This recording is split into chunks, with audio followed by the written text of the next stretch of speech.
good evening. Or for some of you, I know very well that this is maybe morning time. Even I saw California there, so very early. And for many of you, it's afternoon and early evening. I'm just so delighted to have an esteemed panel of executives representing years of international experience across a variety of industries joining us at our session today. The panelists will share their perspectives on international business with a focus on China. What are the current trends? Why China plays such an important role? They will also talk about the skills that you can gain as a result of your immersion in China as a student at DKU that will be valuable to you in your careers, whether you are working in China or other global environment. Hopefully, some of you already attended our welcome this past Tuesday or Wednesday, depending on where you're located. And these are just the beginning. These two sessions are just the beginning of a variety of sessions that are all designed to help you not just learn all of the resources that are available to support you, to learn about what is it like to really be a student and study and live in China and at DKU, but also to understand why China is such an important uh, area of the world, not just for international business, but just understanding another country and getting the opportunity to immerse yourself in the language and the culture, and of course, in an international student community like DKU and the skills that it gives you that are going to be so essential to you in your career. The ability to work with people who are different from you, to understand how culture impacts the way people think and behave and ask the questions that they do. And of course, coupled with the interdisciplinary curriculum at DKU, it's you really start to understand the importance of having different perspectives as you approach the challenges that we are faced today. And we are living in a world that is moving so fast. It's these kinds of skills that are really going to give you the edge in your career. And so, just to give you a little bit of an outline of how our session is going to go, in just a moment, I will be introducing our panelists, and after that, we will go into the panel. And I will also introduce our moderator, who you will get to know as a student at DKU. So let me go ahead and move forward here. And I'd like to begin by having our panelists introduce themselves. And I think it's appropriate to start with the president of AmCham Shanghai, Mr. Zhang. Hello, it's a pleasure to join this session with admitted DKU students. Maybe very quickly, a few words about AmCham Shanghai and a few words about myself. As you can see from our logo, since 1915, so this is our 110th anniversary. AmCham Shanghai was founded in 1915. We were the third American chamber overseas, established overseas after Paris and Manila. So even in the early 20th century, there were enough American businesses operating in China that they decided to establish American Chamber of Commerce in Shanghai, including my former employer, AIG, American International Group. I was the CEO of AIG for several years, and AIG was founded in Shanghai in 1919 by C.V. Starr, somebody from New York. So currently we have about 1,000 corporate members, and some of them are on our panel today. They will talk to you later. And we've been around certainly a long time, but there was a break. In 1950, we left, but we came back in 1987. So we've been very active in this market, for many years. We can certainly go into some of the details.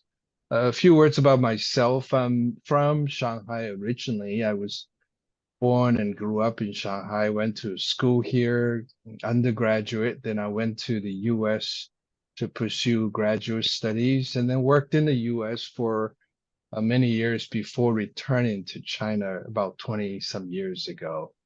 And in the US, I was mostly with PwC, PricewaterhouseCoopers, on a management consulting side. And then I came back to China as part of the US government, US Department of Commerce in 2002, to be based in Guangzhou as part of the US consulate, serving as the principal commercial officer supporting US companies doing business in China. And then after that, it was a short experience with the public sector. I went back to my familiar private sector, working for AIG for many years, initially in Hong Kong, then moving to Shanghai exactly 20 years ago. And I was the CEO of AIG for several years. And then I've been always active with AmCham Shanghai since I came to Shanghai, moved back to Shanghai 20 years ago, and mostly active as a member, as a committee leader, on the board for 8 years. I was the chairman of AmCham Shanghai for 2 years prior to COVID, and I've been the president of AmCham Shanghai in the past 3.5 years. So we'll have time to go into more details later on. Thank you. Back to you, Russell. Thank you very much. Dee, please. Hi everyone, my name is Di Yao. Thank you very much for your participation today. A little bit about myself. You can tell I'm a lawyer. I studied in a Chinese law firm about like 15 years ago. And then after 5 years in a law firm doing a lot of IP work, I started thinking about, hey, like you guys, think about like I need to go to the other side, the other part of the world to have a further education. So I went to Stanford Law School for a while there, studied there, and then come back as a lawyer for multinational companies in China. I used to work as a legal head for a fun American company called GoPro as their sole counsel in Asia Pacific. And then about like 7 years ago, I joined Google as their head of legal in the Shanghai office. So yeah, I'm super connected with AmCham Shanghai.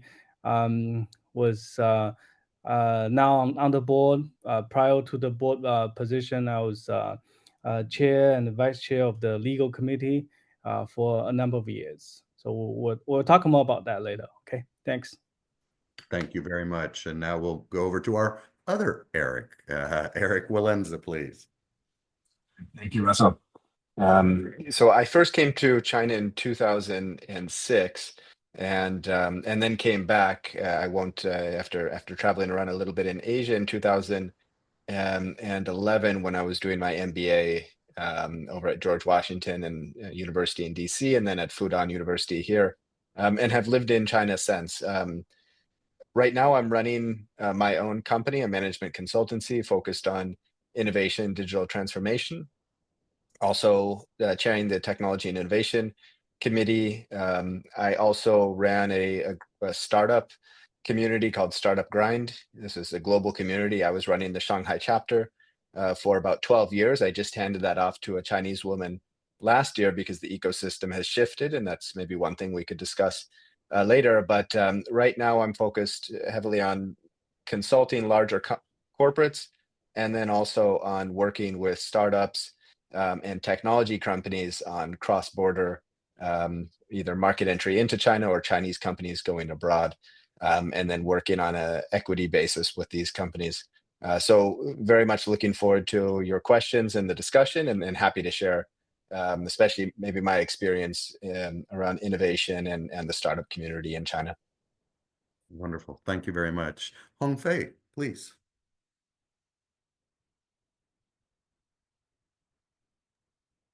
Thank you, Russell. It's a pleasure to be here.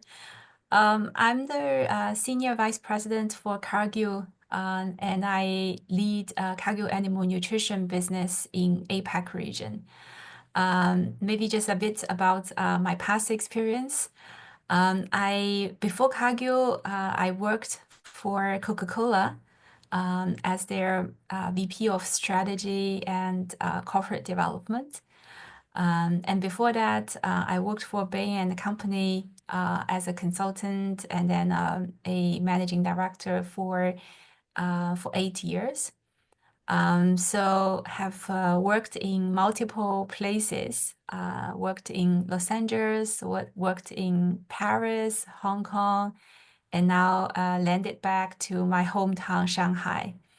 I got my study in France and in US, so quite cross-border experiences as well. So currently, apart from my full-time job at Cargill, I also teach as a part-time lecturer at Hong Kong University for their master students in marketing subjects. And maybe a few words about Cargill. Cargill is still, I think, the largest private company in the world. We specialize in food and agriculture, and we aspire to nourish the world through a sustainable, responsible way. So we have practice almost everywhere in the world. In China, we have very large practices, and we've been in China for over 50 years now. In the broader APAC region, we are also very strongly positioned both in the food business and in the animal nutrition business. So look forward to the discussion today, and it's very exciting to see all the new students here. Thank you all. Very impressive, deep and broad experience and perspectives that I think our attendees will very much appreciate hearing. And finally, I'm very delighted to introduce our moderator, who is the Director of Career Services and someone who I've just happened to know for a very long time because we were both at Duke University, where I was working for many years in the MBA admissions, and Tracy is an MBA grad from Duke University. So I'm very pleased to hand the microphone off to Tracy, who will maybe give a little introduction about herself, and then will be your moderator for the panel. So Tracy? Thank you. Thank you, Russell. Hi, everyone. As Russell mentioned, I am a proud Duke alum. I studied at Fuqua I'm a class of 2011. Post my MBA, I worked in multinational companies like Adidas, Amazon for a few years, and I had a few startup companies. And now I'm working in Kunshan for students. For our current students, you might have met me already on campus, but for our prospective student, I hope to meet you all on campus as well. So today I'm going to be the moderator, and I hopefully we'll have a very fruitful discussion with a lineup of all-star panel here. Okay, shall we just kick off, Russell? I think we can get going. Thanks so much, Tracy. Sure. To all students, don't treat treat this session as a lecture. So our panelists will share their tips and then the opportunities they see. So feel free to ask questions at the end. All right, so let's dive in. So I'm gonna ask Eric Jen to quickly provide an overview of American Chamber of Commerce office in Shanghai, your purpose and missions, and how is AmCham going to support young professionals like our students here? Yeah, Eric? Sure, Tracy. So American Chamber of Commerce in Shanghai provides its members with several kinds of services. One is certainly information sharing, like what we are doing today. In fact, DKU is a member of ours. And certainly information sharing is important because China is a fast-moving market. You have to stay current on what's going on. So information sharing is very important, and American Chamber plays that role in terms of getting our members together, sharing information together with them and among themselves too. And the second role is really to advocate on behalf of our members, advocacy. In China, certainly there are still some regulatory challenges sometimes. And now, as you probably all can appreciate, geopolitical uncertainty between the two countries. So AmCham plays that role in terms of bridging our members with governments on both sides. For instance, we often meet with the U.S. government officials when they visit China, and we provide our on-the-ground perspectives to U.S. officials. For instance, when Secretary Tony Blinken was visiting China last year, he came to our office to meet with some representatives of our member companies. So advocacy is important. For instance, just last week, we went to Nanjing, which is not far from Shanghai, the capital of Jiangsu province, and we brought 50 members to Nanjing to meet with the provincial government and also many local governments and agencies. It was a 3-hour, 4-hour event. Our members got a chance to share with the local officials how they were doing, what challenges they were faced with, what opportunities. So that's advocacy for both sides. And the final role, which is also important, is networking. Because for expatriates to live in China, sometimes you may feel a little bit isolated. So having an AmCham like a platform to get people together, and I think particularly for newcomers, we do provide that valuable service for our members. So I would say information sharing, advocacy, and networking, those are the three kind of key functions that we play for our members. Back to you, Tracy. Thanks, Eric. For our prospective students, if they come to Shanghai, come to China, come to Kunshan, how can they connect with AmCham and get involved with the wonderful AmCham events that you're organizing? Yeah, since certainly DKU is a member of ours, and P2P, people-to-people exchange now has become one of our key initiatives, given bilateral tensions sometimes. And I think American Chamber would love to play a more prominent role in terms of connecting people from both sides, starting with students.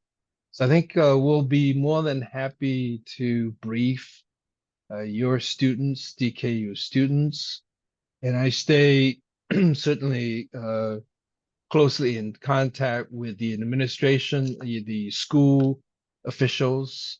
In fact, I spent quite a bit of time with your Chancellor John Welch in Beijing last weekend, attending China Development Forum. And then when your commission of your board visiting China recently, led by Chairman Adam Silver, who happens to be the head of commissioner of MBA, I joined that program, and I met the entire board of trustees from Duke University. And then we also visit your school all the time. And before the program, I was chatting with Russell that we recently held a basketball tournament on your campus, which, by the way, if you haven't visited, it's a world-class campus. I love that campus.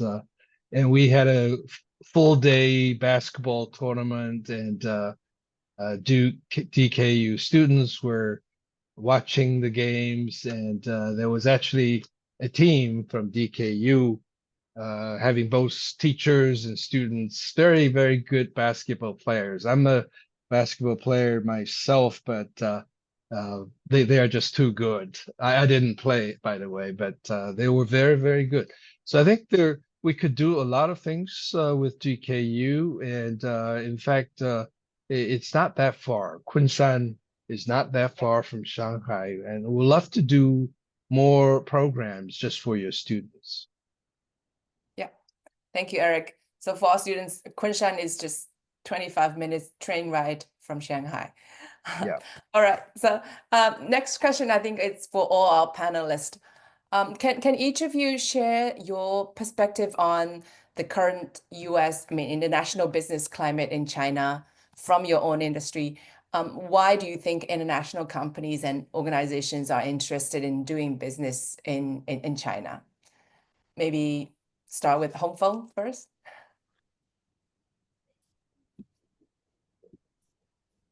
Yeah, sure. Yeah, so since I work for Cargill, so I'll talk mostly about the agriculture and food business. And I actually think before this tariff wave comes, there was increasing tension on trade, but it wasn't very severely impacting, honestly, the essential industries like food, agriculture, or animal nutrition. Because I think these products, we are in an industry that is so essential to human beings. And Cargill always feel that food should not be weaponized under any kind of situation. And for us, I think if we look at the competitor lens, many of our competitors are local, gigantic local integrators. Multinationals in this industry mostly win through specialization, innovation, and the connection between the global technology and local customer knowledge. And we continue to see opportunities to win in this market. Then from consumer or customer lens, I think China continue to be a very, very attractive destination market for the food and animal nutrition business because the population size is just so big that even if it's declining a bit in the past few years, or going to continue to decline in the next few years, it's still one of the largest population. And more importantly, the consumption power of this population is much higher than the other large populations in the world. And it's growing quite significantly as well.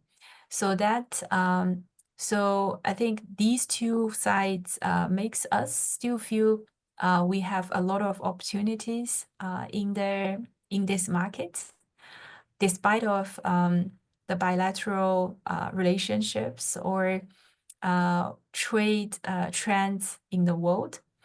So I think it really depends on the industries. Thanks, Hongfei. Dee, anything to comment? Sure. So I totally agree with Hong Fei on everything she mentioned here. I think the geopolitical relation is a little bit rough right now, but I think the business collaborations remains very, very strong. Like if you guys see the numbers, like Chinese products to US last year is about like $582 billion, and the US to China $143 billion. There's a lot of things going on, right? about the why, I think this Hongfei mentioned a few points that I want to summarize a little bit. Like basically top three reasons I saw in the market. The first one is China is a huge market. Is easily China could be top three of multinational companies globally, like top three market for them. So no brainer. They still want to be here in China. And the second is always about the manufacturing. So it's not about the cheap manufacturing. We heard if you like watch what Tim Cook has talked about, like why Apple chose China as their manufacturing site. There's a lot of R&D and innovation going on there. So I think that leads to the third point is about R&D. Very strong, a lot of engineers here, and also you want to be more competitive in China for you to earn your position outside of the world. I think that is like a trend I see as well. I'll stop here. Yeah. Great, thanks, Dee. Eric, to Eric Jen or Eric, feel free to chip in. I'll let Eric with K to comment. Eric. Yeah, well, I think Hongfei and Dee gave a good background on the scale of the economy and the importance for multinational companies. Maybe what I will emphasize is we're going through a restructuring of the economy right now. We might be in the tail end, we might be in the middle, right? I think we'll figure this out in the coming years. But what this means is that for multinationals, it's on the one hand, it's a challenging period right now. But we're also seeing China, as we go through this restructuring, develop a lot of new capabilities that Dee mentioned here in terms of engineering. There's a lot of scientific and engineering domains where in the past 20 years, China has, primarily been kind of a fast follower, right? If you were to be less political, you might say kind of a copycat. And that's a little bit of the reputation that, some people on the call might have. My very strong feeling is that going forward, China's going to be the number one, number two player in many, many engineering and scientific domains, and often not the number two, but really the number one. If we think about e-vehicles, robotics, clearly China is already the leader in these areas. So I think this is really exciting for young professionals. What it means is that your career path in China will be different from mine, different from Eric's, right? It will be a career path that is, kind of leaning into China's modern economy, right? And it might be more, could be working in China, but it could very likely be working with Chinese companies, abroad, because they're going to need a lot of capability, capable people who understand how China's economies work, how their businesses work, who can support them in bringing these scientific and engineering capabilities to global markets. So I think I'm still very bullish on China, but it's clearly a different China than when I first came here in 2006. Yeah, certainly. I'll echo the points made by my colleagues. Certainly, the consumer market, certainly the potential is tremendous. So for multinational companies, you just can't simply ignore that kind of a market. So that's why our companies are here to stay. In Shanghai, Disney theme park is doing very well. And I know Tesla now is becoming more controversial, but there's a gigafactory in Shanghai that was built in 1 year, from starting to finish 1 year. Even Elon Musk was very impressed by the speed. They call it the China speed here. And then in addition to the market, it's the manufacturing ecosystem, which is second to none, I would argue. At this point, China has the entire package. The ecosystem, I mean, infrastructure, manufacturing capabilities, skilled labor, government support, you name it, they are there. So for somebody else to replace China as the manufacturing hub at this point, it will be very difficult. Vietnam is just too small, right? It doesn't have enough skill. And India is not quite ready. It doesn't have the infrastructure, or I would argue the labor. So I think for the next decade or so, China will remain the most competitive manufacturing hub in the world. So the market, the manufacturing capability. Thank you. Thank you. I think, yeah, all our panelists mentioned, the market, the manufacturing capabilities. I'm curious about innovation. So what are some of the current trends in your industries that you see? I mean, in your opinion, what would be the hot or rising industries and functions in the next 5 to 10 years, maybe? I can start because there's a big trend that I'm very passionate about. Actually, Eric and I discussed a while ago about that industry, which is the pet food industry. Because in China, actually, the number of pets has just passed the number of babies. So you can see how big this trend is coming to the country. And I think the Chinese people, they not only have pets, the willingness to spend for their pets is incredible. So just to give you an example, there is a very big and famous industry expo in China, which is called Pet Expo, and it holds every year. This year I was there, and it has 5 large pavilions. All the 5 large pavilions were fulfilled with all kinds of brands. Mars with their Royal Canin and other pet food brands hosted 3 booths in 3 out of the 5 pavilions. And then the number of consumers going to that expo just exploded. My driver was asking me whether it's a concert of a popular singer that we went. That's how crowded it was. And it's very fun to see all these consumers, many of them bring a suitcase just to bring back the pet-related products or new technologies to go back with them. Today's China or today's Shanghai, actually, especially, it is very seldom for you to see consumers coming with a suitcase. The last time I saw consumers with suitcase was on Champs-Élysées buying LV bags. So so that's how passionate, how big this trend is coming. Today, I think the pet industry is already 100 billion revenue business market, and it still keep growing at double digit in China. And we are very optimistic about the future.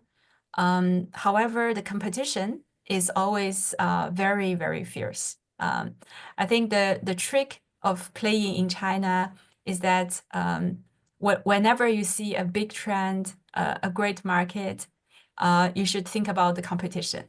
And that's the fun part, but that's also the tough part. Every year, there's 200 to 300 new brands coming up in the pet space. And the number of new products is countless. So you just need to constantly innovate and accelerate the innovation cycle in this industry. So it's a lot of fun playing in this space, and we look forward to see a lot of new technologies coming into this space as well.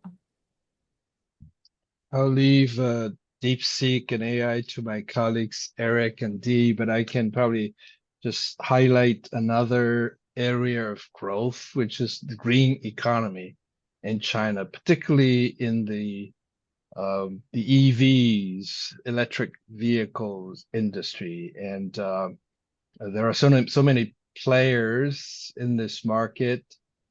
Some of them are very good. BYD, for instance, which even Elon Musk will tell you, BYD is very, very innovative, actually doing better than Tesla.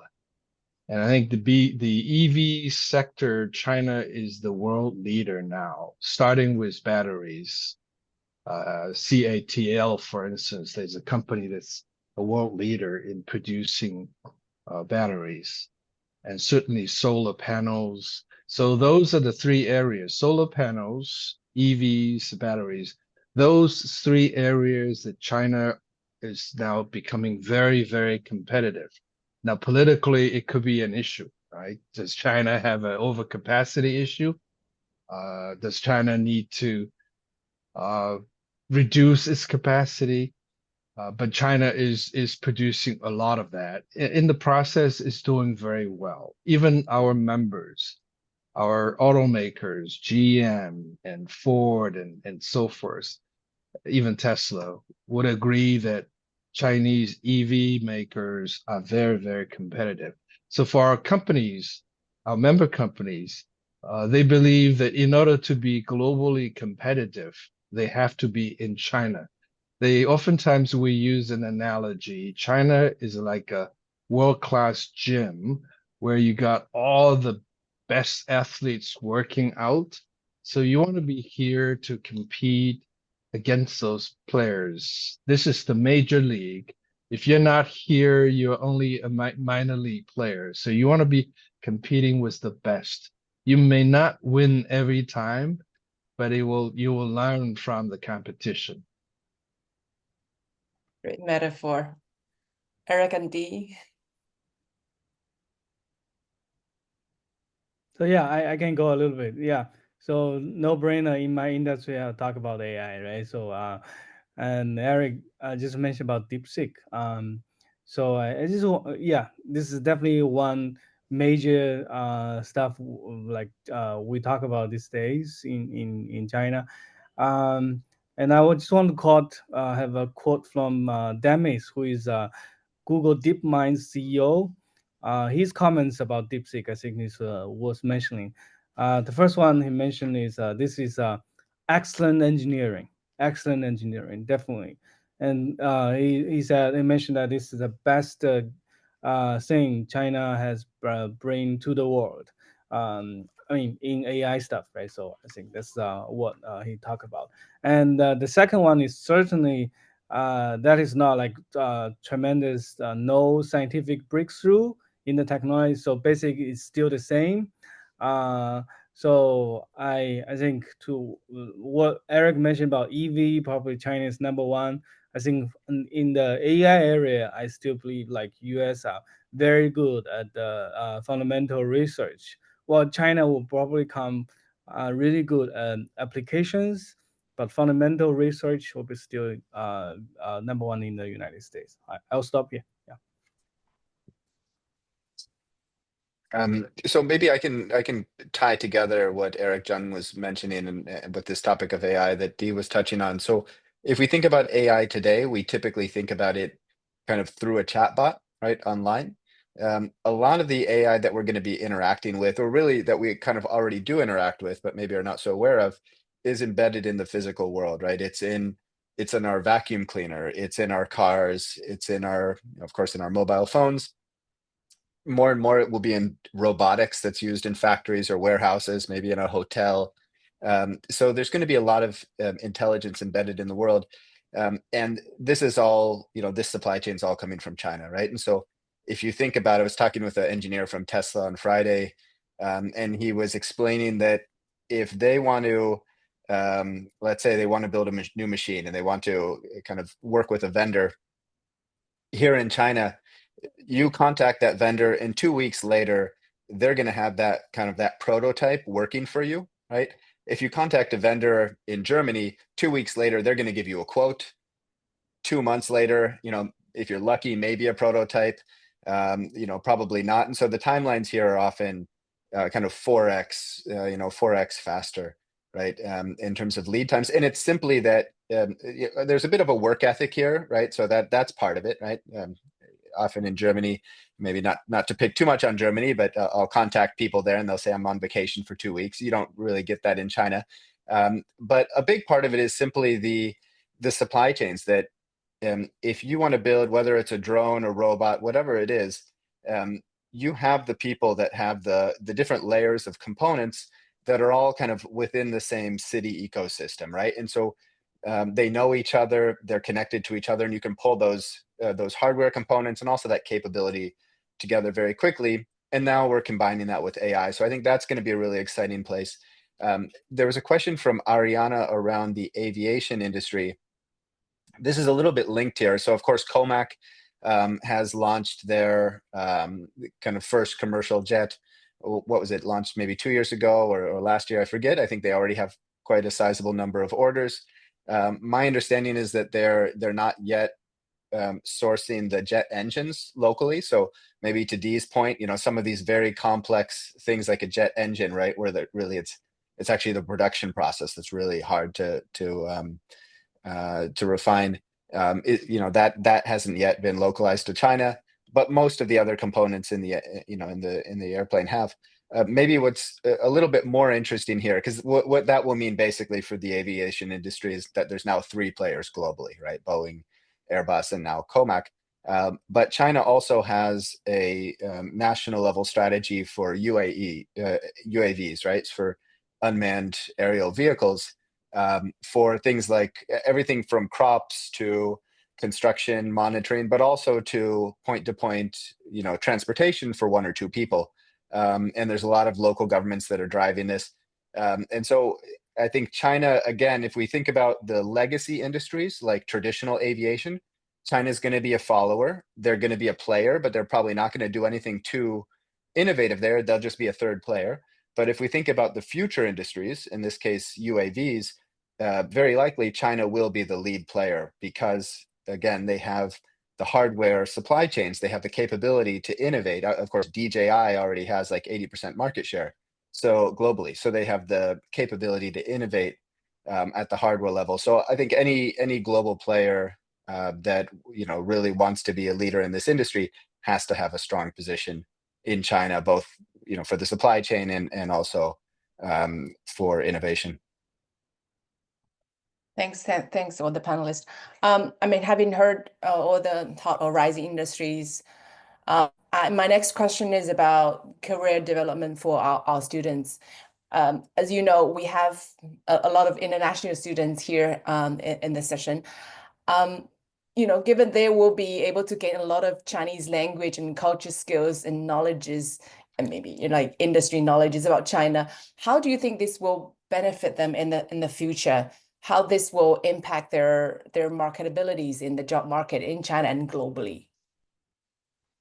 Well, if I can start, currently there are 300,000 Chinese students studying in the US. There are, as far as I know, around 1,000 American students studying in China. So if you spend a few years in China, I think multinational companies will love people like you, right? With that kind of background. And that was the reason I went to the US when I was in my 20s, right? After I finished my college education, undergraduate education, I wanted to explore, something outside of China. For you, you spend some time outside of the US, it's going to be helpful, however you look at it, whether from your personal accomplishment standpoint or from your career development standpoint. And I think having a kind of a overseas experience as part of your education will be very, very valuable if you are interested in working for a multinational company or multinational organization for that matter. Thanks, Eric. Yeah, I want to just add on that. So I think if you look at the Fortune 500 company list, 20 years ago, it's almost all US or European companies on that list. But today, if you look at that list, a very significant number of companies are from Asia Pacific, especially from China. And as Eric mentioned before, many of these Chinese companies, they are working on their overseas strategy because they don't want to just be the Chinese company. The Chinese company in China, they also want to become a multinational companies. And that opens a new employment space for our students in the future. Because they definitely need people to bridge the culture between China and outside of China in those overseas markets. And thinking about working for multinational companies, then it's not only the multinational companies whose headquarters based in US, but can also be the headquarters based in China. And having those language skills, the connection, the real understanding of the business environment in China is going to give you a huge advantage if you want to explore the career with those Chinese multinationals. I mentioned earlier in my opening remarks about your board of trustees visit to China recently. The entire board of trustees was in Shanghai and Kunshan having their board meetings. That showed you something. The top leadership of the school pays attaches such importance to an international program like DKU. And I think for Duke, this is the right thing to do. And there are only a few programs like yourself, like DKU, right? JV universities, American universities in China. There are only a few, 4 or 5. And so this is a rare commodity, if you will, and it's very exclusive. If you're a part of that program, and later on after you graduate, you can actually tell people you are part of the DKU. It's very, very unique. Yeah. Maybe I can just share 4 perspectives where I think an understanding of China can be relevant for your career. So I think it's almost like asking how could understanding the US be relevant for your career, right? Now, number one, if you're working with a multinational company, you have an option to work in China, to source from China, to work with Chinese companies abroad, or to defend your company from Chinese competitors, right? Also a very important thing to consider. Number 2, you have an opportunity to work with Chinese companies, right? Because Chinese companies will be entering your local market wherever you are in the world. Number 3, you can serve Chinese consumers, right? Because Chinese consumers are going to be all over the world. They already are, right? And as Dee mentioned, 1 billion still have not gotten in an airplane. And so, much more to come here. And then number 4, from a benchmarking perspective, right? Right now, in the past, we've really benchmarked often the US in terms of innovation, maybe Europe to some extent, or Japan. There will be, already I do a lot of work, for example, benchmarking innovation coming out of China. Now, the critical thing, the difference between America and China is that everybody on this call knows a lot about America, right? You consume a lot of American media, entertainment, you read English, and so you know a lot about America. You've probably been to America, but very few people in the world know anything about China, right? They don't speak Chinese, they don't read Chinese media, they don't consume Chinese entertainment. So really, China knows a lot about the world. The world knows very little about China.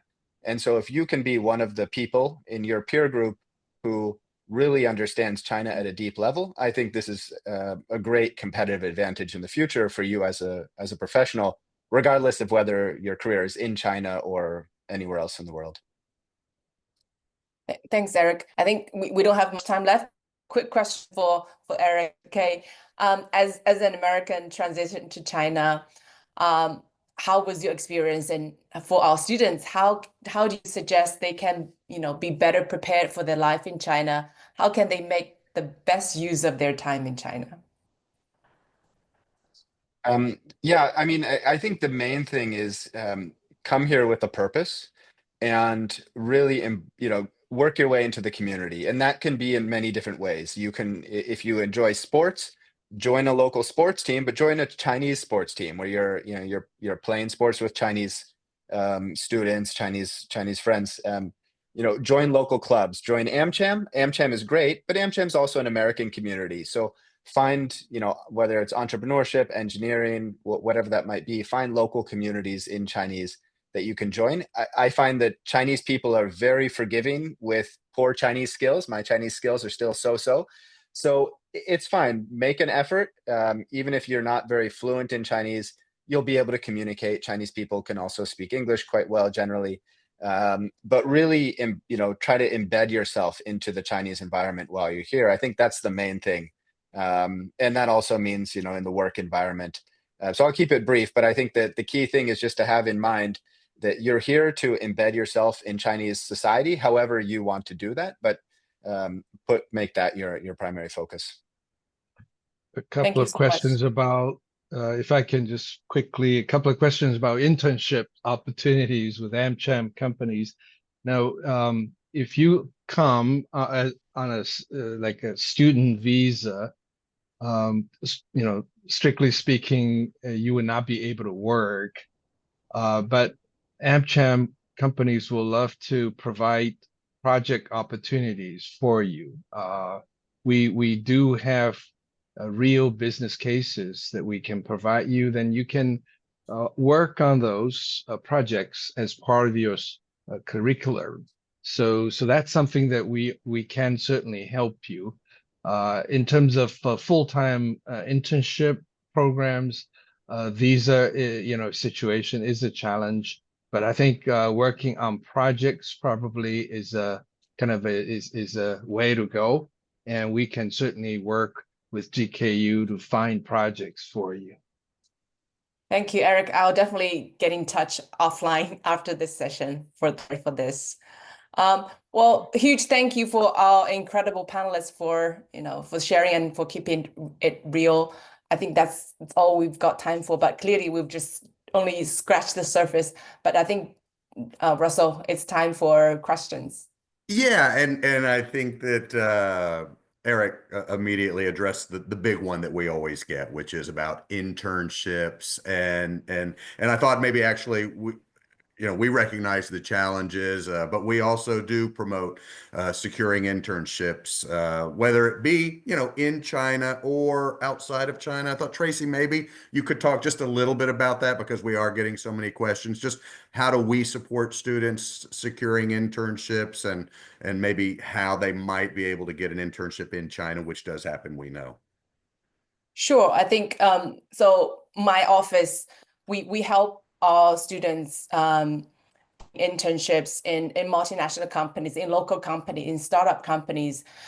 We organize field trips to visit companies, different type of companies, just to help students understand what is different is like, what's working is like how students can progress their careers in different companies. We have different case competitions, like Eric mentioned, different project case competitions from like, for example, companies like L'Oreal, PwC, Deloitte, all these companies. And we actually last Friday, we just had our biggest career fair on campus. I think about more than 50 companies came on campus to recruit interns and full-time, of our students. So really a lot of events going on. I think for our students just need to understand what you're looking for and, get yourself prepared, plan out your 4 years. So yeah, that's pretty much it. And come to career office if you haven't figured out, schedule a one-on-one coaching session with our coaches. Yeah, definitely leverage your resources, right? And thank you, Eric, for that offer for AmCham to identify those projects. I mean, we will definitely have students who are eager to pursue that. I have one final question for the panelists, and that is, when you are looking for high potential talents, what are the skills that you're really looking for that you think is a good indicator that this is somebody who's going to grow into somebody who's really going to bring value, gets it, if you will? Um, I could certainly start maybe two areas, hard skills and soft skills, right? Hard skills meaning depending on your function, certainly you have to be qualified in that particular area, whether it's marketing or software engineering or consulting. But I think more importantly, I think we're looking also as a company. When I was running AIG, we want team-oriented players who are willing to work together.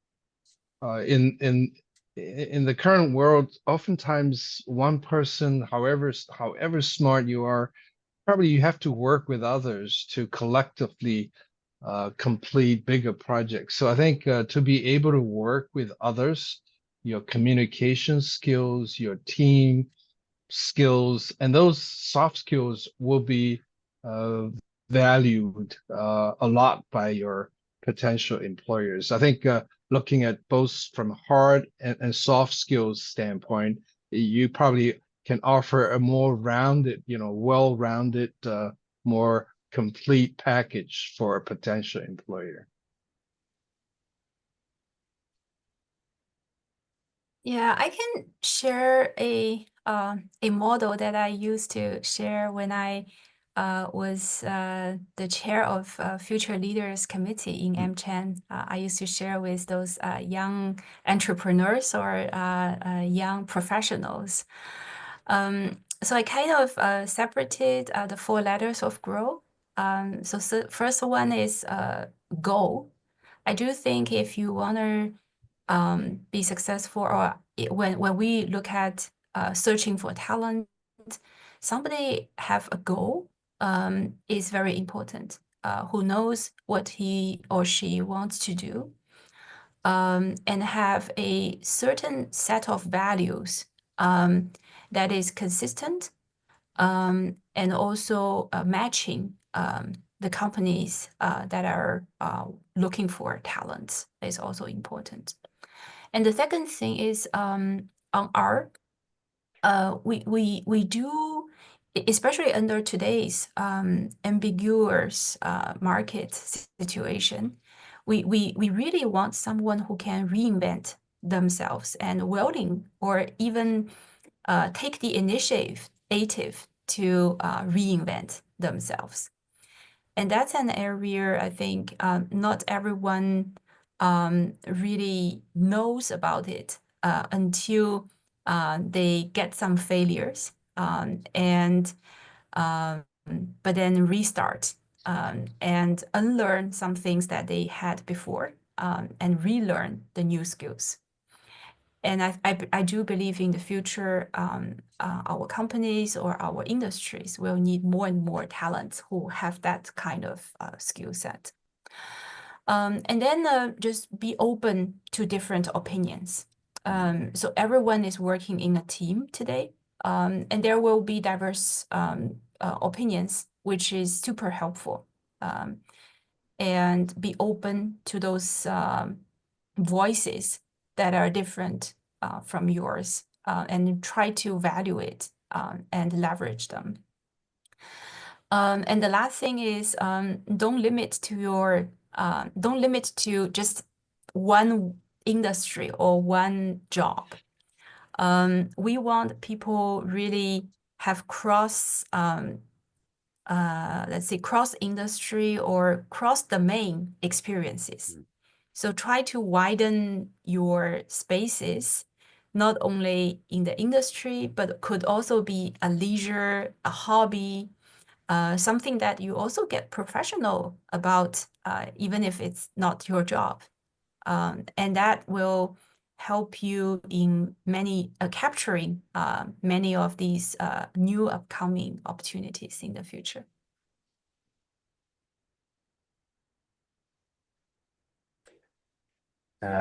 So maybe I can be a little bit brutal here. So if I think about the consulting industry, the demand for young people that can do kind of market research and some basic analysis and so forth is going to be declining. It's already declining. I think this is probably similar with entry-level legal, marketing, because we just don't need an army of people that can kind of do basic tasks.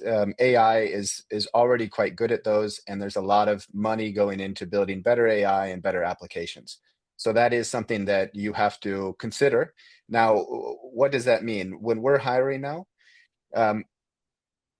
okay, if you have very technical skill set, that's great. But if you're kind of a more like a business level, a business person, the critical skill set is getting things done, right? So I need people that I can tell them, okay, the client has this problem. Now, if you're the type of person that can then say, okay, I'm going to take ownership of solving that problem. I'm going to go talk to people to figure out the solutions. I'm going to see if there's some AI that can help me to do the research and create the deliverables and so forth. And I'm going to kind of end-to-end take ownership of solving that problem, keeping you updated, et cetera. That's a very high value person for me because they're able to make best use of the existing technology to accomplish a goal. A lot of people coming out of college don't really have that mentality. Their mentality is, tell me the task that I need to do and I'll go do the task. But that is no longer very valuable because AI can do the task. And frankly, as a business owner, it's easier for me to work with an AI than it is with a young professional because the AI doesn't get sick, it doesn't have problems, et cetera, right? And so I think this is just the reality that we're moving into, that it's not good enough anymore just to be kind of smart and good at doing some tasks. But it is very valuable to have this project perspective of, I understand what the end deliverable is, and I'm going to figure out how to make that happen, right? And kind of take ownership. I think that is still very valuable today. Boy, you all touched on so many things that we just talk about so much when we talk about young people and the qualities that we're looking for. I know Dee also put several things into the chat, so please look in the chat. But eagerness to learn from one another, right? And everybody's going to bring in those different backgrounds, different perspectives, and that problem solving so important. But recognizing that there's going to be many resources that you might want to look at, many different perspectives that you're going to want to look at to get the full picture and really come up with the best solutions. And then, we talked about, as you mentioned, Eric, there's tools now that can help with some of those basic tasks, but boy, having people who can get the job done, right? And work with people who are different from them. These are all the things that we talk about so much. And this is the experience at DKU. So I just want to say thank you so much for our panelists for taking time on your Sunday evening. We really do appreciate it. Eric, Hongfei, Eric, Dee, so grateful for your participation and the sharing that you brought. Again, you just echoed so much about what we talk about, that we're really committed at DKU to giving the students those skills to be successful. The geopolitical landscape, there's going to be ebbs and flows as we go forward in this world.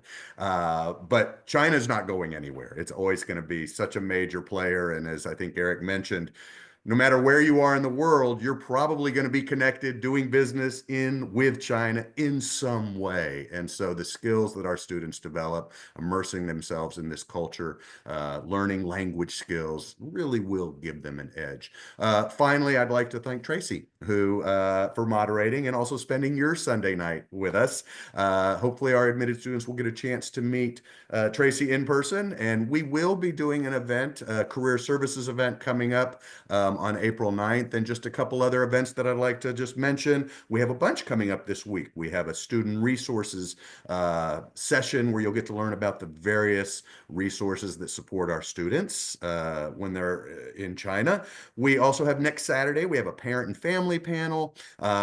Great session for your parents to talk to parents of current students. And then next Sunday, we have a student experience panel where you can hear from students. What is it really like to live and study in China? But at this point, I'm going to say thank you. I think everyone needs to go to bed maybe. And just, again, appreciate the time that our panelists took spending sharing their very valuable information. And thank you, attendees, for joining. I hope you pulled some nice information away. So thank you very much. Great. Have a good rest Look of your forward day. to meeting you in China. I look forward to seeing you. Bye-bye. Thank you. Bye. Bye.